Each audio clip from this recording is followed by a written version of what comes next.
In this video, I'm going to be showing you how to play a song from Fiona Apple's most recent record, Fetch the Bolt Cutters, one in which I've been unbelievably addicted to lately. And then I'm also going to talk about some other things that make the song interesting, such as the melodies, and her phrasing, and her timbre, and her lyrics, and just all the reasons that I am so in love with this song from the moment I heard it. But first, let's get to that opening phrase. So, we have a very F-Lydian sound. It's just all white keys.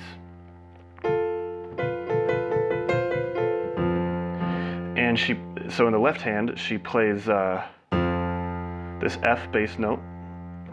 I do the octaves. I'm pretty sure she's doing octaves, but it's a little hard to tell. And then in the right hand, she has this sort of ostinato that happens over all of the bass notes. Slowly, it goes like this.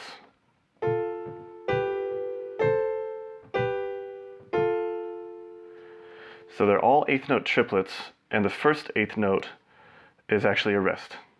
So if we go slow, like 1, 2, 3, 4. And then the next part, if I were you, I would just shift your whole hand up to the G. So you're starting in this position with that fingering that I wholly recommend. And then you go up a whole step, do the exact same fingering,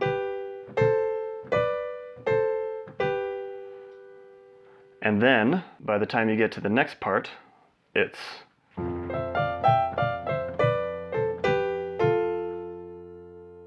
so the way I've decided to finger that is as such.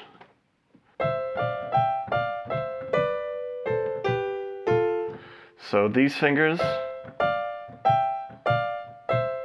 and then you jump over with the pedal held down to 2 and 4, 1 and 3, 2 and 4, 1 and 3. And that's how I recommend fingering that. Maybe there's a better way, but it seems to be the best way that works for me.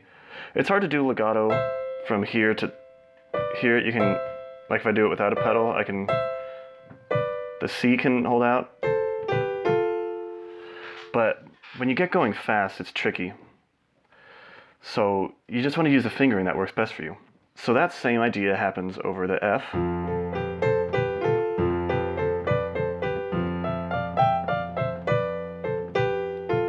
And then this exact same ostinato over the D.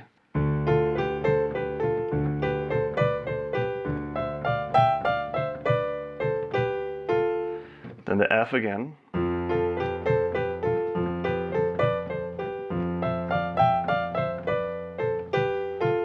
And in the G, there's a slight variation. That's a little tricky to pull off at first, but you gotta make sure you keep your fingering consistent. And it goes like...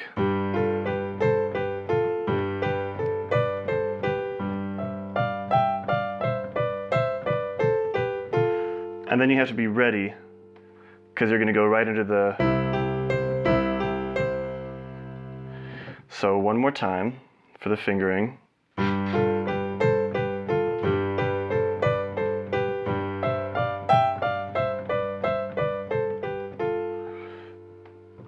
Then you go to the C. So yeah, it's a bit tricky.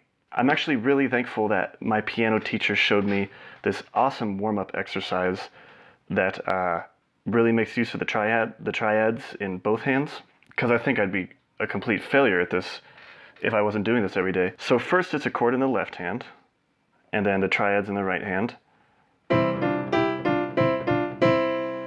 And then it switches. And it switches again. And again. You get the idea, but it's this whole just wherever you are. So if you find yourself struggling with these eighth note triplets, I recommend doing that warm-up exercise. Now let's move on to the chorus. So it starts right on a C major chord. Then it goes to a G over a B, then a G, then an A minor 7, and she throws in that that major 6 there too, the F sharp, to give it a very Dorian kind of flavor.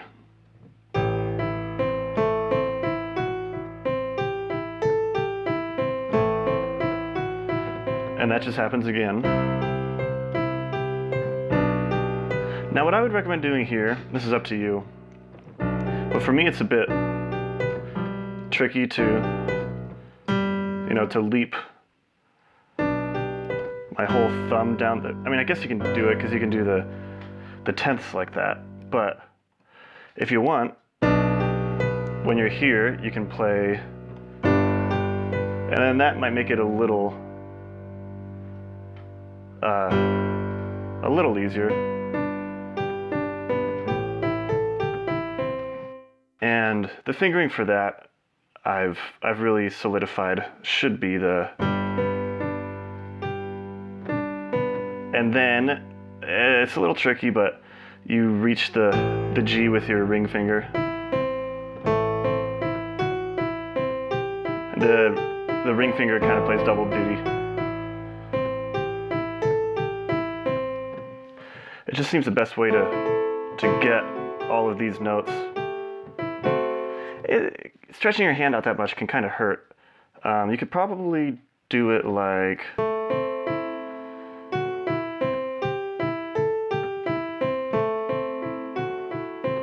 it's up to you. Whatever's most comfortable, and as long as you're consistent. One really awesome thing I'd like to point out about the chorus is, of course, that pedal tone that Fiona Apple is singing. She's singing this wonderful C over you.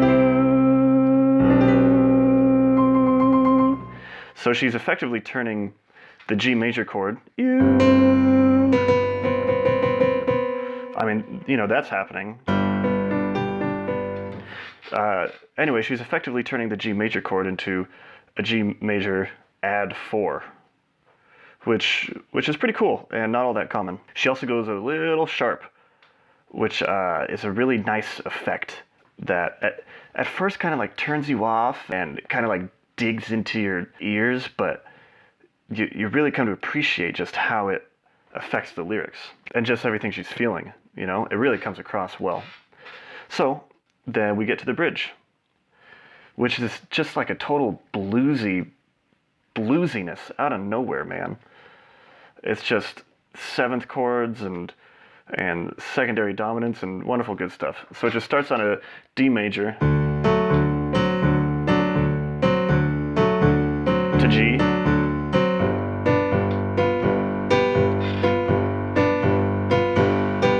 back to D, back to G, then a really bluesy, you know that you got the potential to look me up, I want you to beat it. Yeah, that's basically that part. You're doing the same figure, so, and then you're just moving that whole thing up to a G chord,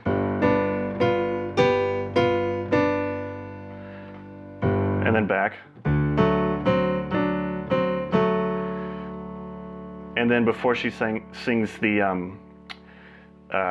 bang it, bite it, bruise it line, it's on an A. It's the same figure though.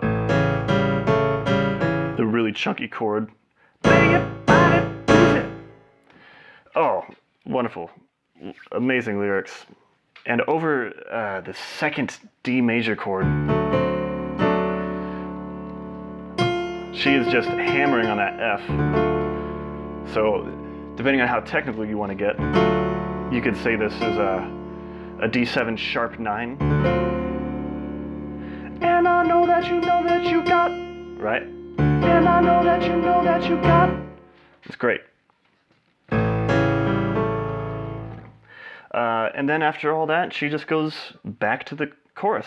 That's it. The structure's really straightforward for a song that seems a little outlandish and seems so unique and interesting, it really is just verse, well, the intro, verse, chorus, bridge, chorus, chorus. Like, that's it. It's like the absolute most basic pop song structure that you could hear. And yet everything else that's happening is so fascinating and really keeps you engaged with the song. Her voice and her lyrics and the harmony and the modal color, it's so modal. I mean, this is just, you know, it's just so textural. It's almost impressionistic. You know? They're getting the Dorian flavor with the natural six. On the G, you're getting the Mixolydian flavor. And then just the bluesy bridge. It's just such a wonderful composition. One thing I forgot to mention for the verse was to be careful with how you phrase it. For instance, you don't want those notes to be flat. You want them to, you want the phrasing to kind of make it peak at a certain point. So you want it to sound more like, right?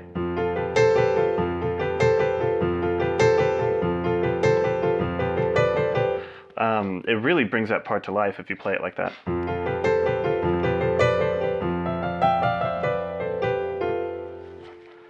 Right? So be mindful of your phrasing. And that's really it. I hope you've enjoyed this video and that you learned a lot from it. Maybe I'll do another Fiona Apple video if you're interested. Let me know. Thanks.